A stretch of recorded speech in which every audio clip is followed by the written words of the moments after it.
man, I don't know how much I can say, but he gave me a lot of proof of who he is yesterday and some of the things he's been involved in. He probably doesn't want to even get into that on air. But finishing up, you were bringing up the fact that normally there's not this many people together on one helicopter. The fact that it's the biggest one-day loss in the 9-plus-year war, almost 10-year war, coming up on that in October of this year, so 3 or 4 months from now. All of this really stinks to high heaven. And then you have the Pakistani TV with credible witnesses saying it lifted off, it blew up. We know that a helicopter did explode. And we know the whole bin Laden raid is a ridiculous fable, buried at sea, fake situation room photos. I mean, that's all come out. But that's really bold of this establishment if they really would wipe out the other half of the SEAL team. But you're saying you have talked directly to these family members and that they were already talking about going public and that's why they had to be taken out. That's right. They were talking among themselves, and it had been heard by someone outside of their group. I doubt outside of the team, but maybe another team member who was concerned that this information was going to that they were going to do something to blow the cover on it.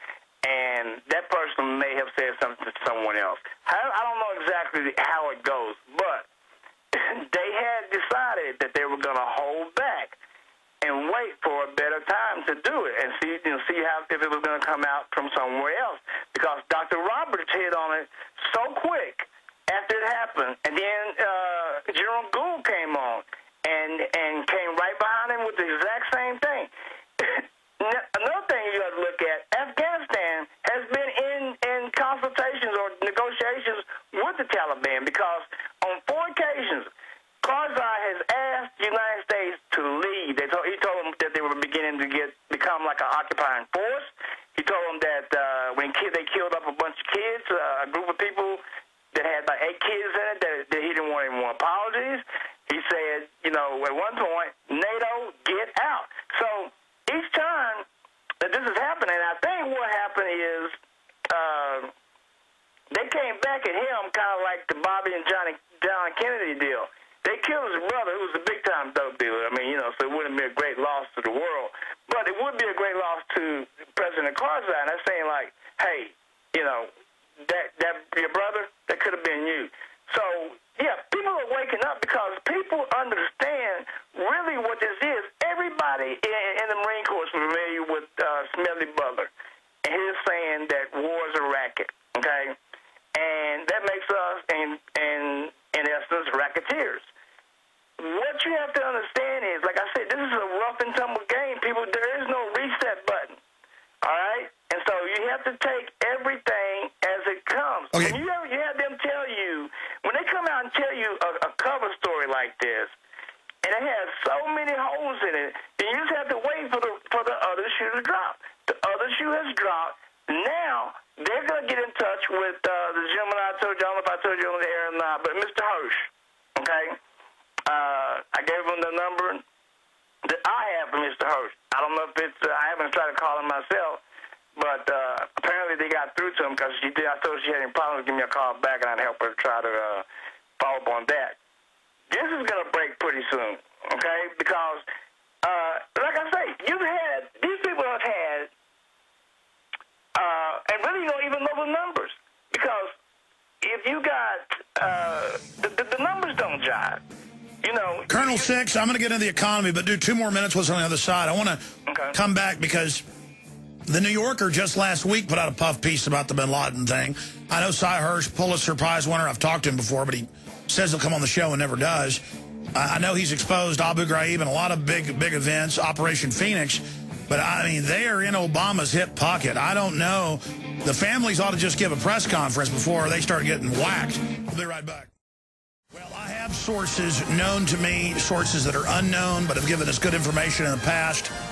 At Fort Bragg, Fort Hood, I do not have any sources other than, well, I guess I do have a couple sources with the Navy SEALs, but they're all retired. But these operations are all mixed in together, and no one in the Army, no one in the Marine Corps, no one is buying the official story that the biggest one-day loss just so happened to be people from SEAL Team 6, which was part of the same group that raided the bin Laden compound. I mean, statistically, when the SEALs are such a small part of the overall force of, what, 70-plus thousand, not even counting contractors in Afghanistan, that they would be the biggest one-day loss is very hard to believe, and statistically boggles the mind. But that it would be from the same unit. And then you've got the whole bin Laden story that is just beggars the mind. It's so ridiculous. I mean, the minute I saw that Situation Room photo on that Sunday night, the way they released it to dominate news coverage for the week, and Hillary with her hand over her mouth, I mean, you know when a photo's staged. It looked like they got them all scripted, the men all acting tough. Turned out that was fake. They weren't watching. There wasn't a firefight. The helicopter blew up, on and on and on. The media called it flawless execution. You know, with the helicopter blowing up, that's real flawless. This whole thing is ridiculous. And now, Colonel Six, who told us about McChrystal and Libya before it happened, that's a separate issue, but I want to finish up with the SEALs and the families. And they're saying they're going to reach out. Let me tell you, they need to do a press conference right now. In fact, I'm even creeped out, even being somewhere close to this. This is very creepy. Kind of like when I warned the D.C. madam a couple months before she got killed. I said, you better go public now. And she said, no. And I said, well, say you're never going to commit suicide. She said, never. And I even talked to her condo manager she was good friends with. She said men were following her. She was worried. She was getting documents to her mother, and they killed her, hung her in her mother's shed. They don't play games. And then we got her handwriting. I was sent her lease. Was not even the same handwriting. And I had Florida detectives and people calling me, and that was creepy and weird. But the whole point here is the detectives said there were no foul play. Yeah, I don't need to talk to you guys. It's obvious what team you're on here. So all of this is happening. I mean, this is a dangerous situation, Colonel Six. Are you familiar with Jessica Lynch and how 5 of the survivors were murdered in a 2-week period when they started speaking out, saying she hid in fear, none of this is true, when they were using it as PR to get women to join the military? Yes, sir, I am. Yeah, I'm very familiar with that. And some other situations, like I said, the Tillman situation was one that came across my desk to do some looking into, which is how I got in behind McChrystal, okay? And so then we know what happened on that. But let me just make one other point. Yeah, these people, this woman didn't just up and call me either, okay? There was about 6 fences she had to jump in order to find out, to get me to call her back, okay? And I told her, let me know who you are, blah, blah, blah, so on and so forth. I found that out real quick. And then I said, how can I help you? And I said that I would, advise you. That's what I told them. I would advise you to either call a press conference immediately or get in touch with Hirsch is the only person I could think of that would look at. Or Bill Gertz. I should have put it on Gertz, but I don't have his number anymore. But somebody that's going to get this out there that has a lot of credibility and is going to just say, hey, this is what happened. I mean, what happened is what happened. You can dress up the donkey to look like a zebra, but it's gonna still bray. And for them to come out and do this type of thing is what is waking up the members of today's military. They're jacking them around on the way that their pensions are going to be paid out to them. Like you said, they've taken the insurance money that they were supposed to have had and given them checks that when they try to cash the checks, they're bad checks. And well, it's a contract. When they cash the check, it voids all the money they were going to get. And so, all these type of things. And then you got people that say, well, we back the troops. Okay, well, if you back the troops, I don't like the war, but I back the troops. You can't do both, friends. It's like they were saying, we're going to establish a no-fly zone. In order to establish a no-fly zone, you must start a war. That's the only way to do it. I mean, you don't just throw a net over. Well, that's my next question. What's the word then? Because you talked to her and others. I mean, how many people are planning to go public? Do we have any idea? And what are they going to say? Investigate the shoot down of this helicopter? Actually, when I talked with her, there was 2 other women there.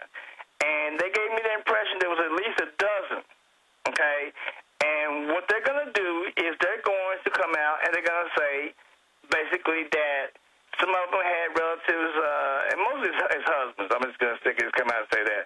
Husbands that were in SEAL Team 6 that were killed in the operation in Pakistan, and that other members that were in the other two helicopters, they know that there was no bin Laden. So those are the guys that went back and kind of kept it on the hush-hush for a minute, but then, you know, two people can keep a secret if one of them is dead. So they started talking even amongst other, maybe at a basketball game or in the gym or something like this. Anyway. Well, that's my next point is that it was the family that came out on Tillman, and then it did turn out he wasn't fighting Al-Qaeda. He was murdered. The Army's own coroner wouldn't lie, said that he'd been murdered. And then now it all came out that he'd sent letters home and was going to go public, so they killed him. And it's the same thing with Jessica Lynch. They were going to use her for PR. They told her to lie. She said, okay, I'll do it.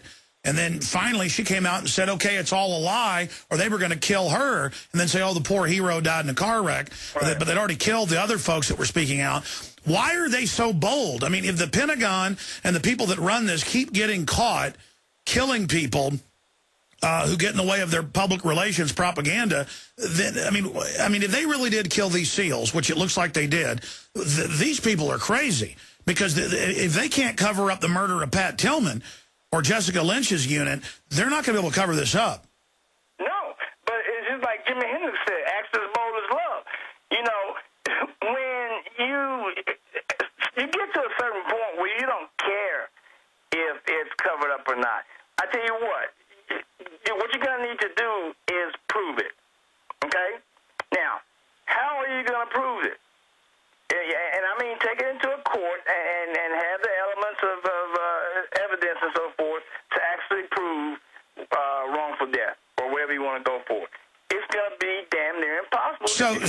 So even if they're going to get caught, they don't care, because the only thing they couldn't deal with is the credibility of the Navy SEALs themselves going public. Now if their wives want to run around and say they were killed, that'll just be ignored. Kind of like even the Pat Tillman thing. They couldn't have him standing here saying we're growing opium. Even if it came out they killed him, at least Pat Tillman, who has all this credibility, can't do it. Colonel Six, great points. Colonel6.com with 2 X's. We'll continue to check in with you as this develops. Thank you so much for your time. Thank you, sir. All right. Very well. Colonel Six answered the question. Smart guy right there. I tell you, this is beyond creepy. Beyond creepy. And again, the whole bin Laden story is a lie. And so everything else connected to it is a lie. Visit Infowars.com and PrisonPlanet.com. When you're on the sites, you can also tune in 24 hours a day to my daily radio broadcast. There's also a free iPhone app to listen to the syndicated radio show when and where you want.